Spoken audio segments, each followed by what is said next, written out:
ايجل كاش. لو مهتم باخبار التطبيقات، وظيفة كل تطبيق، مزايا وعيوب، تعالى عندي في القناة وانا هقولك كل تطبيق ده ظروفه ايه. ايجل كاش تطبيق للقروض الشخصية، بيديك لحد 20,000 جنيه. بيقولك معدل فايدة قليل، مطلوب منك تبقى مصري فوق 18 سنة، عندك وظيفة، صورة البطاقة وصورة سيلفي كده، داخل على الصور والفيديوهات. بعد كده بيطلب منك جهات الاتصال بتاعتك. بعد كده بيطلب منك حسابك او محفظتك الالكترونيه عشان يحول لك الفلوس. اغلب الناس اللي خدت قرض من ايجل كاش مش عارفه تسدد، ولو سددت التسديد معلق، وبعد كده بيحسب عليك فوائد، وبيطلب منك ان انت تسدد تاني. ولو ما سددت تاني بيهددك بالصور والفيديوهات اللي هو واخدها منك، لان هو مديكش قرض غير هو واخد منك داتا يعرف يجيب امك بيها، ولا مؤاخذه في الكلمه. انا بعرفك بس ان هو لازم يبقى واخد منك داتا، سواء بقى بنات او صبيان.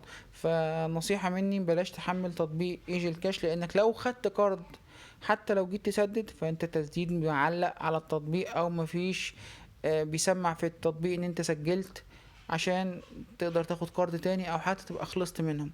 لو ما كنتش تعرف كل المعلومات دي وعرفتها من خلالي، شير ولايك وسبسكرايب، حذر غيرك من تطبيق ايجل كاش اللي محمله 100,000 مستخدم.